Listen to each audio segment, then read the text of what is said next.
Hello, everyone. Welcome to Cross Culture Critic. I'm Chris. And I'm Joe. Welcome to the show. Joe, happy 2018. Happy 2018. It's been so long since we sat down and did this. It's been a month since they've heard a show, but it's been about going on 2 months since I think we sat down and recorded anything. Yeah, it's been busy. Just busy holidays, all that good stuff. Holidays, I had school. You had Hawaii. How was that? It was fantastic, or as the Hawaiian people call it, meki ala ua. I have no clue if that's what... I just made that up. Aloha. Exactly. But no, Hawaii was fantastic. Got to do everything I could possibly imagine to do in Hawaii, except we were supposed to go shark cage diving. I was wondering about that. I didn't see any Instagram pictures. Yeah, here's the crazy thing. We left Detroit and it was 50 degrees here. Mm-hmm. We got to Hawaii and it was 61 degrees with 20-mile-an-hour winds. Oh, gosh. So it felt the exact same as Detroit. Yeah. And so the day that we were on Oahu and at Pearl Harbor, my grandfather on my dad's side was a Pearl Harbor survivor. Mm-hmm. And so I grew up listening to it and the stories and all that. So we wanted to go there.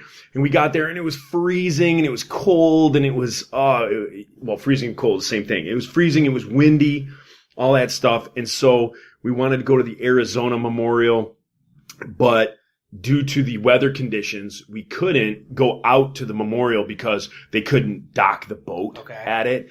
But everything else in Hawaii, man, we got to do and things I never thought I'd see. And my girlfriend, Molly, she planned like the most amazing trip, like stuff that I wouldn't even think to do, to go to Hawaii. And who would think to go to Hawaii and go to like the lavender fields or like a lavender farm? My wife would. My wife is crazy about lavender. Oh, we went and it was freaking amazing. And so it's just this huge farm and they grow other flowers as well, but just tons of lavender. And then you go into I love the smell of lavender. And then you go into like the gift shop and it's nothing but everything you could get. If you use my restroom tonight, my bathroom, use my lavender soap. Use my lavender hand soap. I got that there. Now, did you get any lavender tea there? That's one thing we're really big into at our house. No, I didn't get lavender tea. I got pineapple green tea. Oh, nice. Which is pretty yummy. Yeah. Makes some of that later. But yeah, I mean everything you could possibly think of that I could have done there, I did, and just had an absolute blast. If you've never gone to Hawaii, go. You have to. That's the hard sell on Hawaii. It's a controversial choice, but Joe says it's great. So how was Miranda Sings?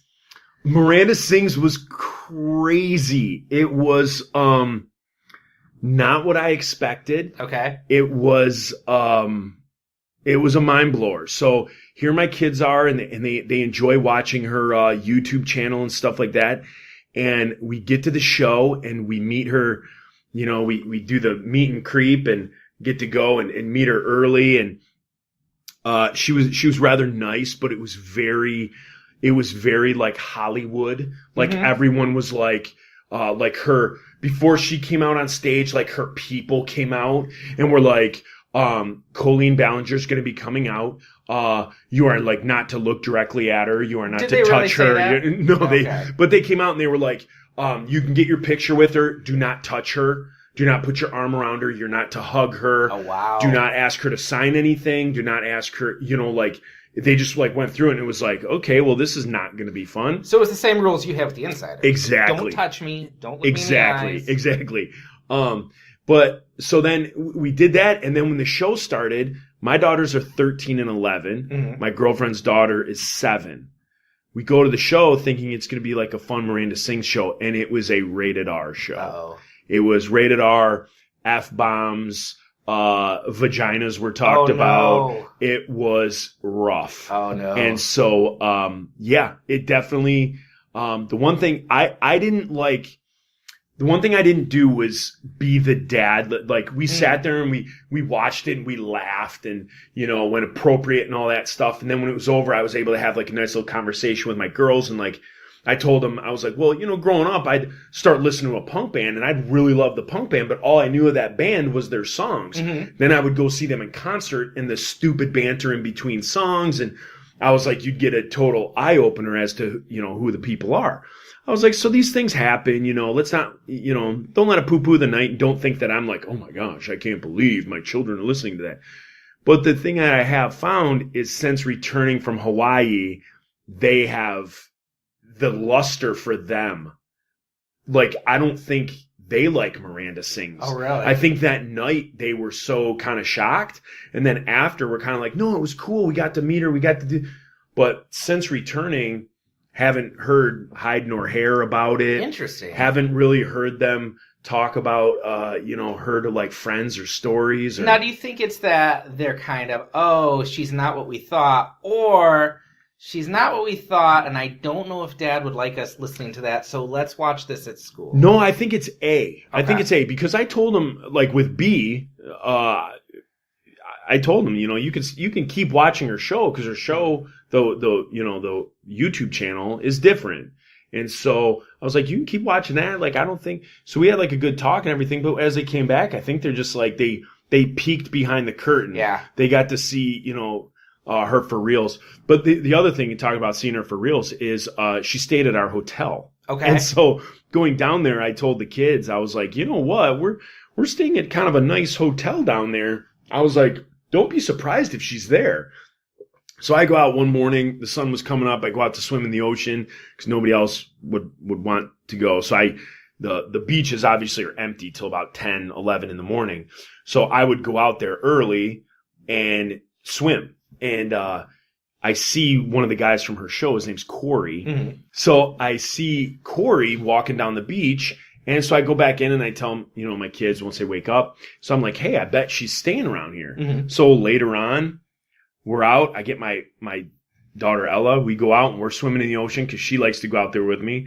And so it's just me and her out there. And who comes out? The entire like cast of Miranda Sings. Wow. Like everyone's out there, her family, everything. So me not caring about celebrity, I'm like, hey, let's go talk to her. Because I want to make this for my daughter. Yeah, you know what I mean? You don't care about her. Yeah. I could care less about being the dorky dad. Mm-hmm. I want my daughter to be able to go back and say, hey, we saw her at the beach. I just said hi. And so Ella's like, no, Dad, we can't. Just let her be. I'm like, no, that's not a story. And I was like, it's a better story if she tases. That's what life is about. Life is about experiences, so you have stories. It's not cool to be like, yeah, and while we were swimming, we saw Miranda Sings. Because what's the next thing someone's going to ask you? Did you talk to her? And you're like, nope. So I'm like, come on, let's go up. So we go up and all I said was, I was like, hey guys, great show last night. And they were like, oh, were you there? So we kind of chit-chatted for a little bit. And then I intended on being a 10-second conversation. Hey, good show. Enjoy your time here. And then they kicked up conversation and kept the conversation going. Where are you guys from? I was like, oh, we're from Detroit. And they were like, holy crap. And I was like, yeah, we came down here. We had this tour, this trip planned, and then saw that your tour was coming here, and my kids are big fans. And so then Miranda or Colleen started talking to Ella, and then I was talking to her dad. And so it was like this cool little thing. But I can talk about Hawaii for hours. It was a ton of fun. Nice. Okay. Well, the only other question I had is the plane. What was the poop situation? Oh, that is... Did you survive? I survived, but here's the deal.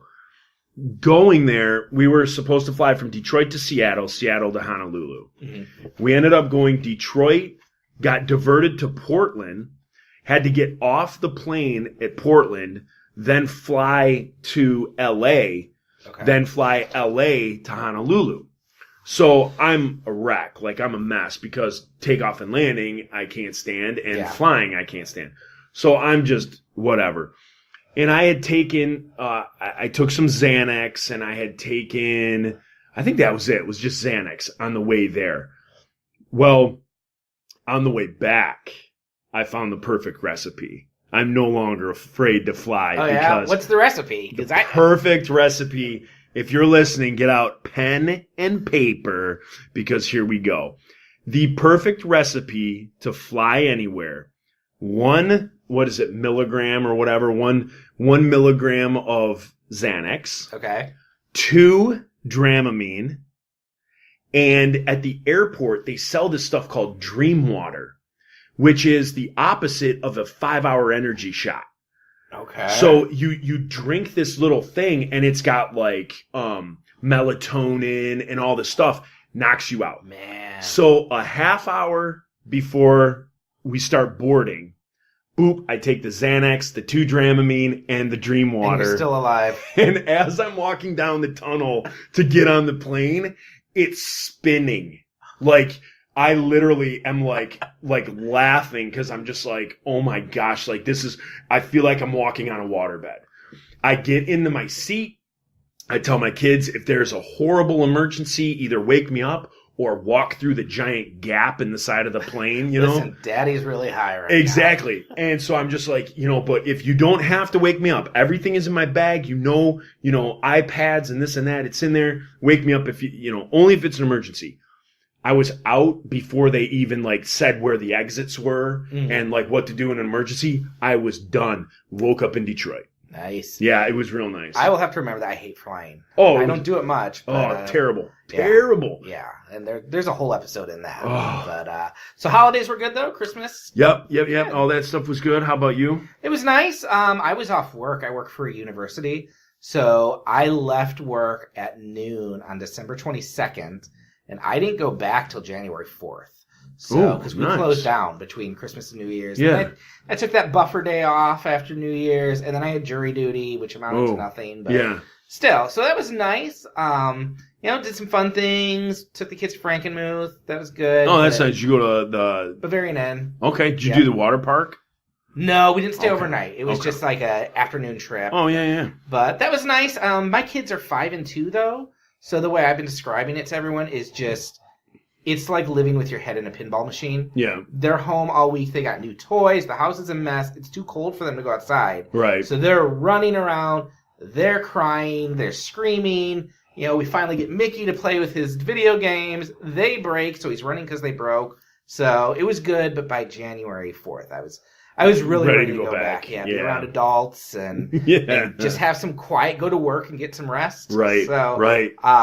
New Year's Eve was kind of interesting. We went to Rainforest Cafe. Okay. Because we kind of flip every other year. My wife and I will go do a party or something, and then the next year we'll do something with the kids.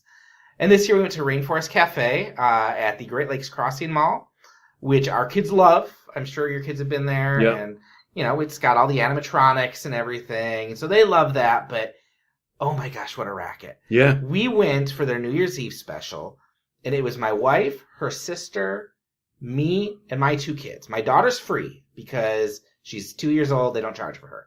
My son just gets the kids buffet, which is chicken nuggets, macaroni, cheeseburgers.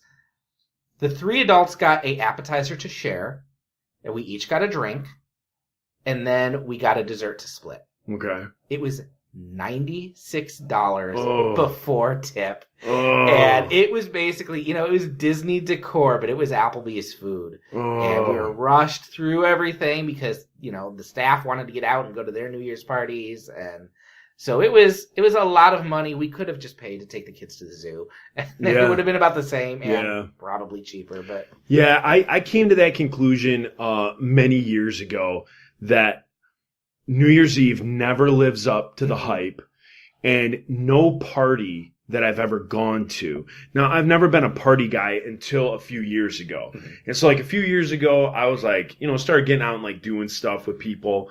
And I think the first one I ever went to, I was like, this is awesome. This must be why people like New Year's Eve. And I've never been able to replicate it since. And plus I've just grown up. So what was cool back then, it's not cool now. And one I went to, a friend of mine worked for a radio station. And so we went to the radio station's big, New Year's Eve, deal. And so there were all sorts of bands playing, and we were staying at the hotel where all these, stages were set up. So it's you'd listen to a band, and then if you looked at the lineup, another band that you might want to see wouldn't be on for another hour. So you could go back up to your hotel room, hang out, go right back down, go into a different ballroom, and there was another, band playing and stuff like that. So it was awesome. And just never been able to replicate it. I've gone to different restaurants with people, bought different packages with people, and just didn't like it. And so about, I don't know, I want to say probably 3-4 years ago, I'm just doing it in my house. Yeah. And so I just, I have my family over because all my friends are out, doing stuff and trying to make the best of theirs. And I've just realized I like to be with my family, have yummy food, and just just chill. That's how I would prefer it. We did a party with friends last year, and that was nice. It was low key. We just kind of sat around, drank wine, and everything. Every few years, my wife and I will pay for a big party at a banquet center, and we'll go and we'll have a really nice meal, dancing, open bar, and that's nice. Yeah. But yeah, I mean, she loves doing big things, and I'm kind of like, I could stay home and watch a movie and go to bed after midnight, and I'm happy. But we just kind of get some good food, and the one thing I always do, my little New Year's treat to myself is always, I have a friend who lives in Toledo where they sell Yingling beer, and so I always have him. When he comes up this way, at some point that week leading up to New Year's, we meet up and he brings me a couple cases of Yingling. Okay. And so I pass them out to the guys at work and things like that, and then keep some, and that's my New Year's. I kind of bring in New Year's by having some Yingling. And did that this year and it gave me a stomach ache. So getting old. Yeah, exactly. Getting old. So well, we are moving into the new year, and one thing we do want to do with this podcast is a little bit more interaction with our listeners. So we solicited questions on Facebook, on our Facebook page. Nice. And as always, Luis Carlos came through. Our number one fan. Luis Carlos, we do this for you. We do. We are actually, his questions are this week and next week. He has questions for us. Oh, he's just monopolized it. It was, he didn't really monopolize. I don't think anyone else was champing at the bit. But that's not true. We do have a Jared Collins one next week too. But Luis had questions for you and questions for me, so we're going to break them up. Perfect. Before we do that, if you want to leave a question for us at our Facebook page, I'll put a link in the show notes. You can also email us. I'll put that link in there too. But Luis's question is for you, Joe. Okay. And it is, I will read it verbatim. Okay. What are you talking about on The Hunted, which is, I believe, a song you wrote? Yeah. Rushed out, oppressed. Wait, no, I'm sorry. I was reading my notes wrong. Someone is being oppressed, then gets free and seeks revenge, begs for mercy on the enemy, and then goes to kill him anyway with love? I don't understand. Who is the oppressed and who is the oppressor? The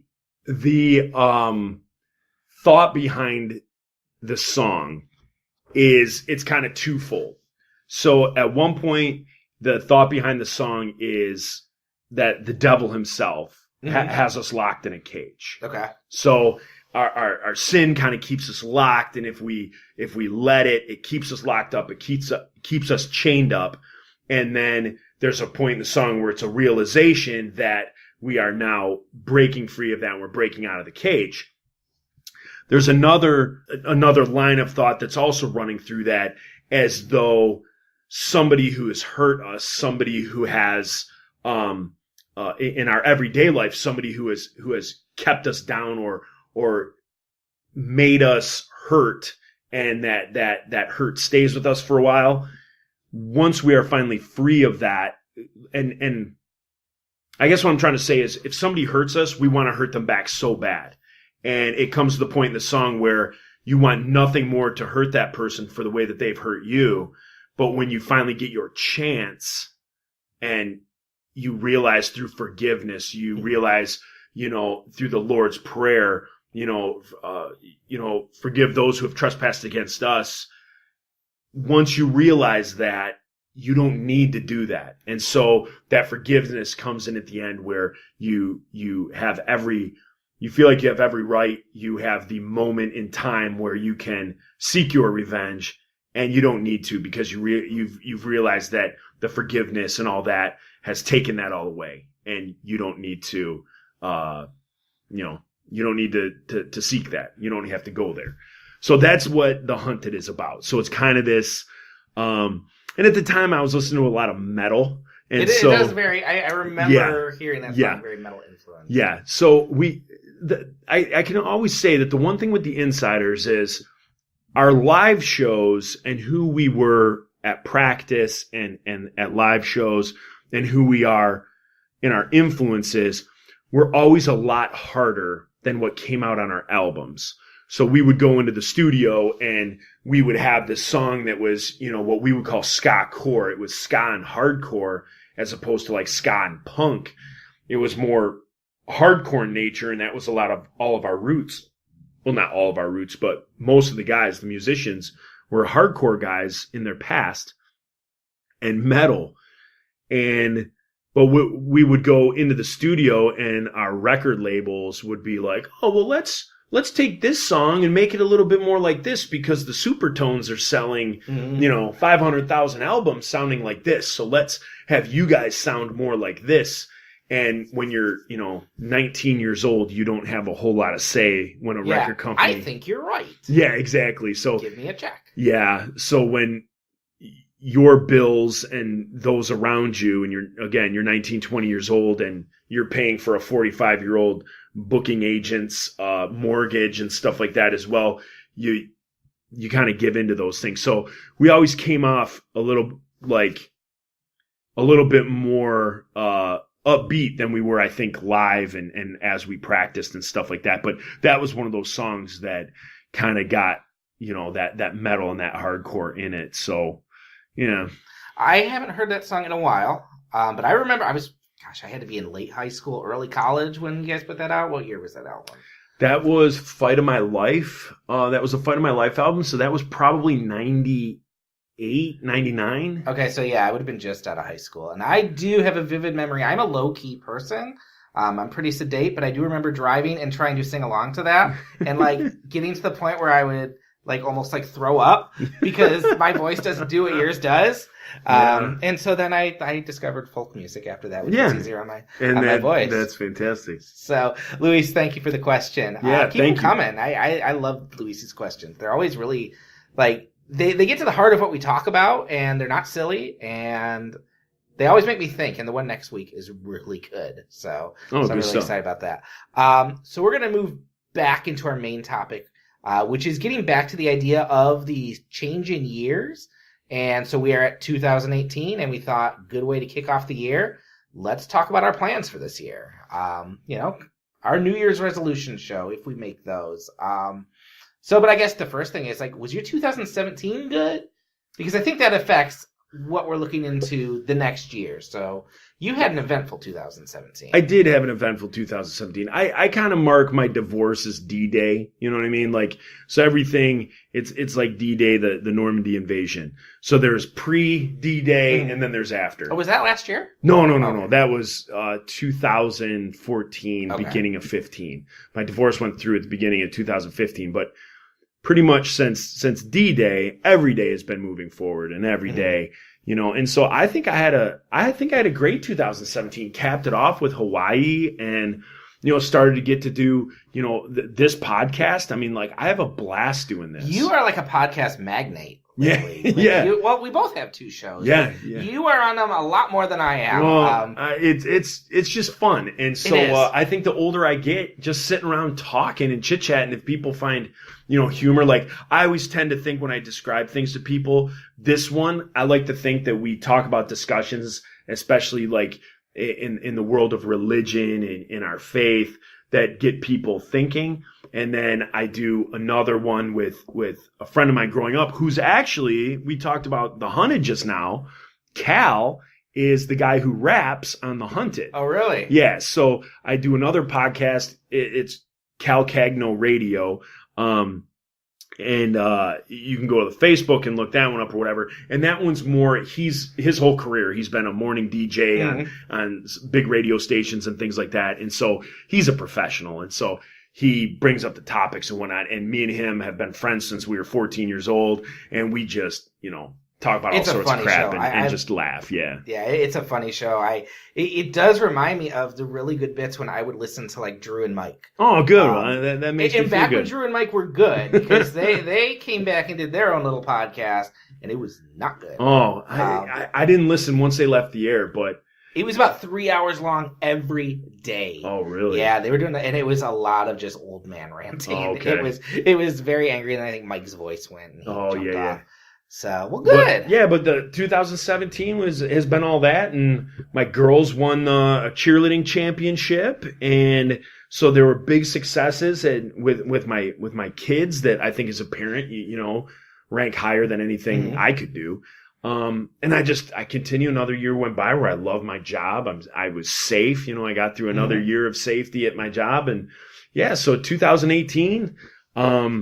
I don't really make New Year's resolutions because I usually break them by, that night. It's the 10th, so I'm sure we both. Oh yeah, I've destroyed them.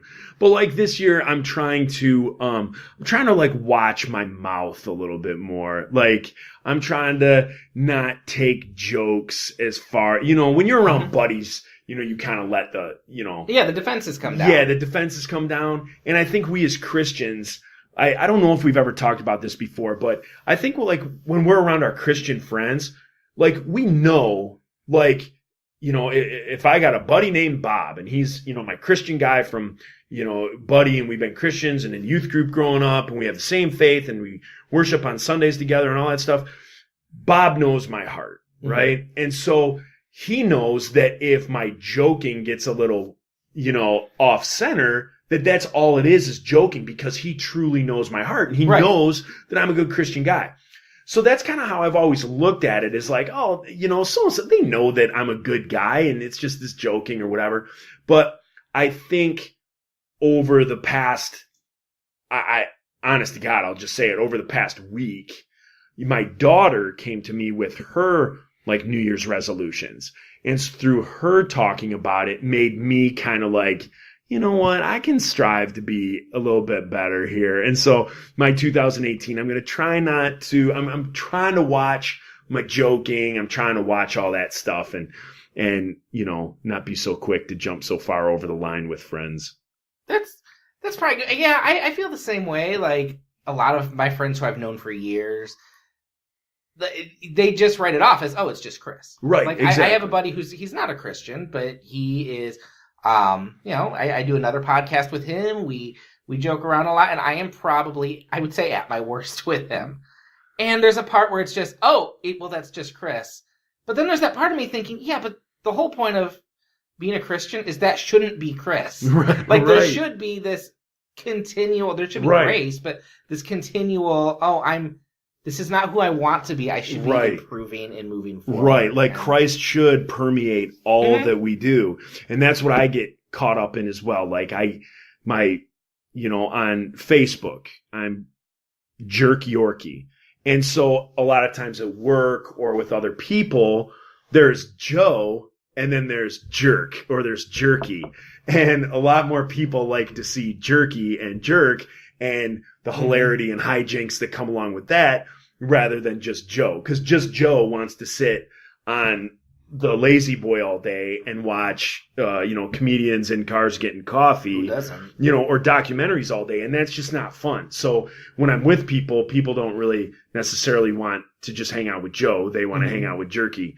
And so I usually give them that to the fullest. But this year I'm going to try not to. I really am trying to watch that and just have a great year as far as, again, what picked up last year was podcasting and started doing that. And I enjoy doing this. And I hope that, and my prayer is for this year that, we do change minds and have people think differently, especially in today's climate of Christians, in Christianity. I mean, at some point in the last 5 years, like Christians have just become targets and have become bigots. And, the thought is that, we're all bigots, we're all this, we're all that. And it's so weird because I have no clue, you know what I mean? Like, I just have no clue, like how we got, I know how we got there, but it's like taking the radical and applying it, like,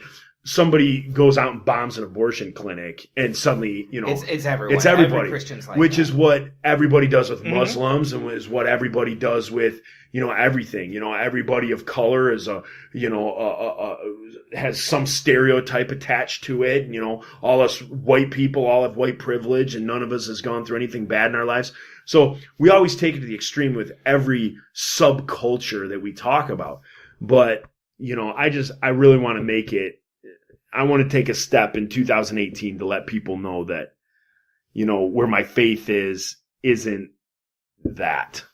Yeah, no, honestly, and I have some practical things I'm doing that I'll talk about in a minute, but I want to jump on that because that's really a lot of my shift this year. I went through a lot of years of deconstructing my faith, which is kind of the big buzzword right now. Yeah. Like, oh, well, what is Christianity? Where do we get these traditions? How much of this is true? And kind of tearing your faith down to decide kind of what needs to stick around, which is a great idea in theory. Mm-hmm. And asking, okay, well, what do I still believe? What's essential to me?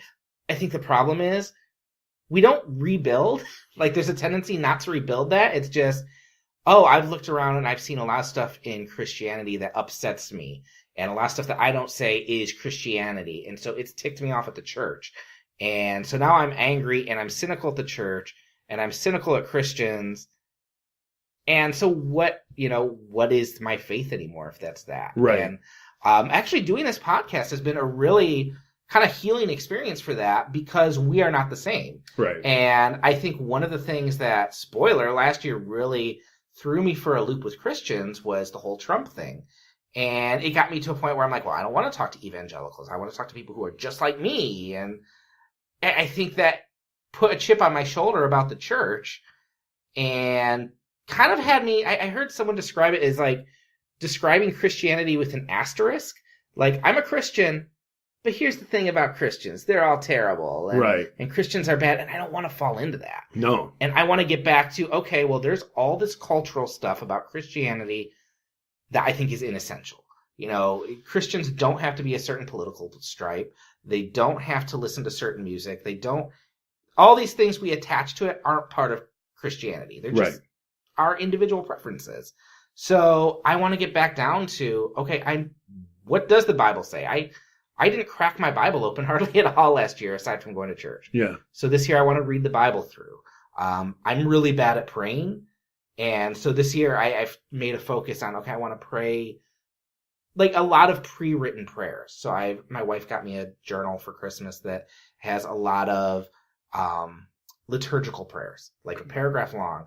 And to me, that's been really great because instead of me trying to find something that's going to impress God, and that is kind of intellectually, oh, well, I'm checking all my doctrinal boxes, I'm praying something someone else wrote and letting that work on my heart. Mm-hmm. And it's been really good. It's been a good week where, a good week.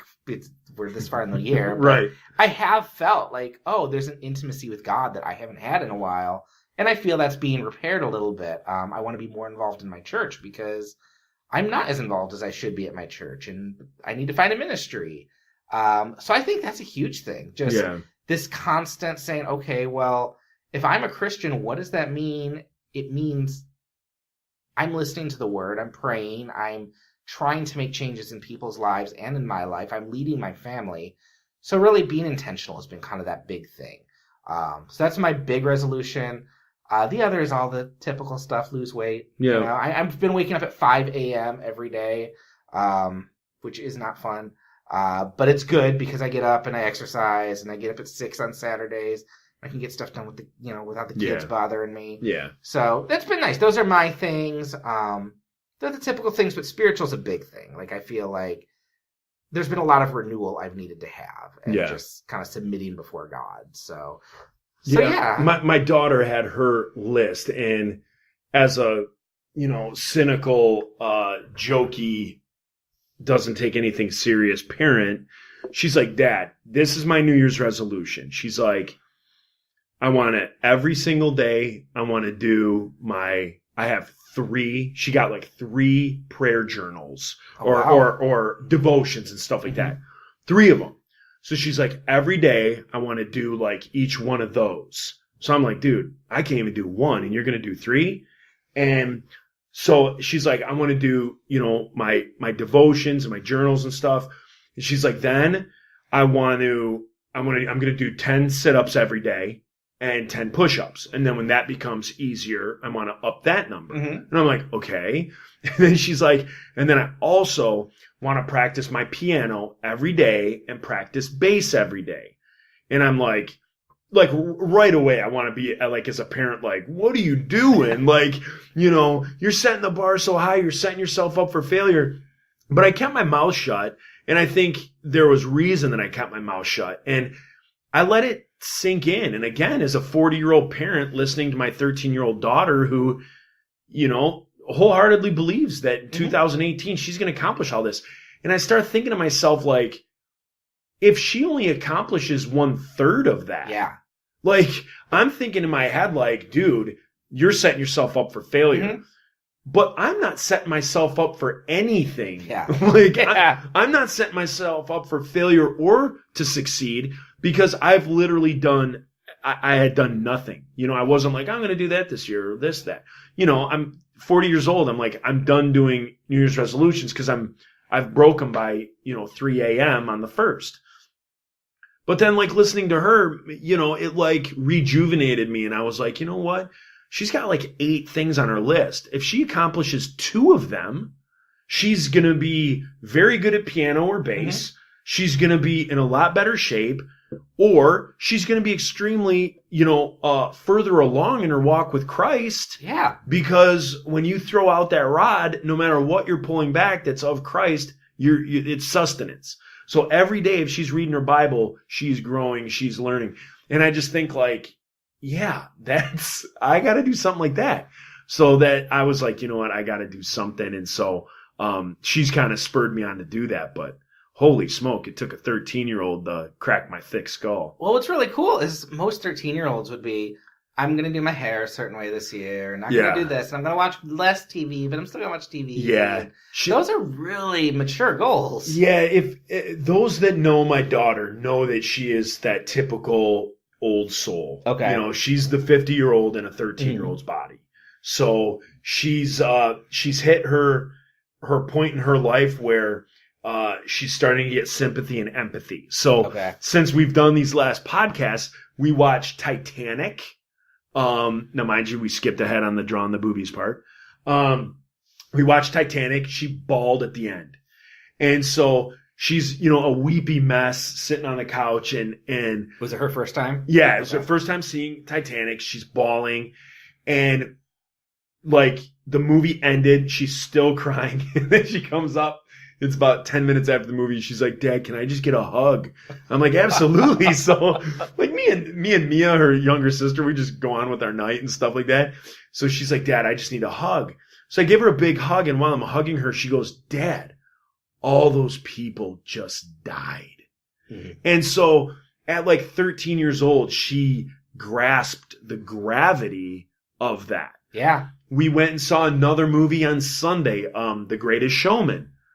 She cried at the end of that. There was another movie in between there. I can't remember what it was.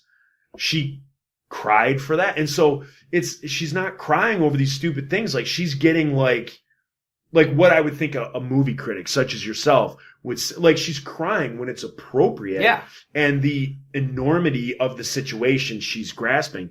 And so she's always been my old soul. And my youngest is more, she like thinks like fart jokes and poop jokes are funny, but, yeah, Ella definitely makes me open my eyes, to things I should probably think a lot more of. That's awesome. Before we go, is there anything you're looking forward to in the new year? Like personal, any entertainment stuff you're looking forward to? As far as entertainment wise, I am looking forward to I think Kenobi, the Star Wars, like the next Star Wars movie comes out, doesn't Solo. it? Was it Solo one? Yeah. Oh, I just saw like the trailer today for Kenobi, so I thought that's that fan was made. Yeah. Oh, is it? Yeah, I don't think they've officially announced it, even though it's kind of like an open secret. Oh, I got they're going to do it. But. And there's like I said, as far as entertainment goes, all the things on Netflix and HBO and things like that. The new Avengers, Infinity Wars, can't wait for that.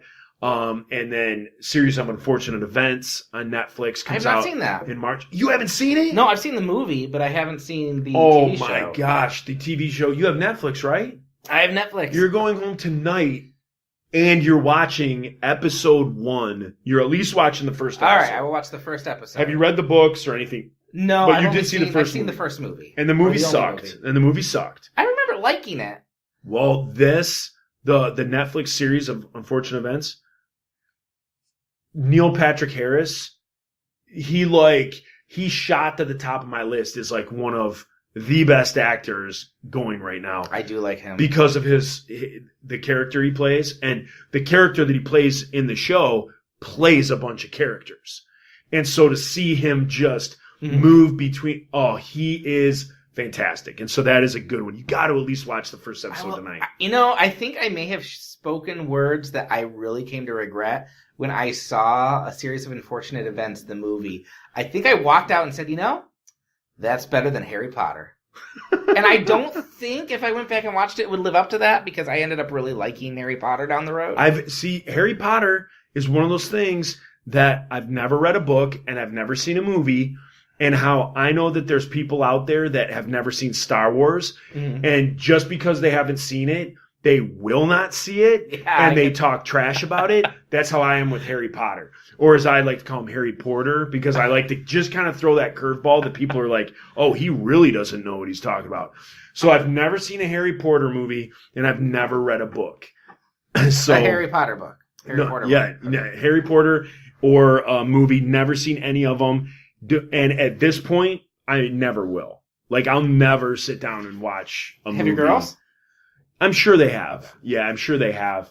I hear my dog like snorting behind me. I want to make sure he's not like chewing on a chair. A friend of mine, Michael Mowers, recently went to Florida and the big Harry Potter thing down there. And I saw him, he posted like a picture of him and something that's called like butter beer. Yes. So I'm like, and he doesn't drink, he's a Salvationist. So his Articles of War, he doesn't drink. So I'm like, dude, I know it's not beer, but like, what is it? It's like a butterscotch drink. That's what he said. Yeah. He said it's like a really super sweet butterscotch drink, or something. And I was just like, oh, okay. Like, I was like, it sounds good. I don't think your life is going to be impacted that much by not seeing the Harry Potter movies. They're fine. They're good. Right. I like them. But if you've seen Scooby-Doo, you've seen a Harry Potter story. See, that's a thing. I don't get fired up over like wizards. Like, there's sci-fi, there's fantasy, there's that type of stuff. I could have never seen The Hobbit. Like, I watched The Hobbit and the Lord of the Rings. I watched all those movies. I saw the first one. What was the first one? Lord of the Rings. Lord of the Rings. Fellowship of the Ring. Fellowship of the Ring. I saw that, hated it, swore that I would never see any other ones. Well, then all the other ones came out, and I got sick once, and I was sick. And so I was like, well, if I'm sick, I was, a friend let me borrow like the box set. And I was like, I just want something that I can put in, press play, and for 4 hours not have to do anything. And so I ended up watching all the other ones. Did you like them? I did. Okay. Yeah, Lord of the Rings is good. The Hobbit movies are terrible. So don't go back and revisit those. Yeah, so like I wasn't like big into that. And then Chronicles of Narnia, like, okay, I could take it or leave it, like all of those. Are you sure you're a Christian if you don't like Chronicles of Narnia? Well, only the first one, right? That's like, oh no, they're all, like Lewis was all Christian. I don't see in all the other ones, though, you know what I mean? Like, I see the parallel in the first one. But the ones after that, they're just movies, or they're just books. Yeah, they're spiritual allegory, really? All of it. Yeah, but I would recommend the books before the movies. Okay. Harry Potter is worth doing with your kids, because it is a really good kid series. It's, it kind of introduces them. But what about witchcraft and Christianity? Well, I mean, I want my kids to dabble in things. In the dark arts. Yes. No, there's a lot of Christian parallels. But it's really, I mean, it helps kids learn about the devil, spells, about political protest, about and Black like Sabbath. That. Yes. But your life is not going to be different if you don't see it. They're fine. They're good. My wife and I are actually going to Universal Studios this year. Oh, to go down and do that? To go to Harry Potter. Our second date was a Harry Potter movie. Oh. My wife is a big fan. If they have bottled butterbeer, will you bring me back one? What I will bring you back is bottled Duff beer from the area I'm excited about is Simpsons World. So I'll bring back some Duff beer. Yes, do that. So that's our big thing. And then, I think you mentioned the things I'm looking forward to, which is mainly movie-wise. I don't get excited about things until they start coming out. Mm-hmm. Avengers Infinity War is the big thing for me. I love Marvel. Oh, I'm sorry. I didn't mean to cut you off, but I just thought of something that I am excited about this year. But continue. So, Infinity all the Marvel ones. Yeah. They have 3 movies coming out this year. Which? Black Panther, Avengers Infinity War, and then Ant-Man and the Wasp. Oh, I didn't know that was And I liked Ant-Man. I loved Ant-Man. Marvel is about as close as you can get for, like, a sure thing for me. I don't like the DC movies. No, I don't terrible. like a lot of comic book movies, but Marvel kind of just hits my spot. Yeah. Like, they're fun, they're funny, and then you leave and you forget about them. Yeah. But you were entertained for the 2 hours. Yeah, and I'll go back and rewatch them over and over. Yeah, because absolutely. they're just empty fun. And except Thor.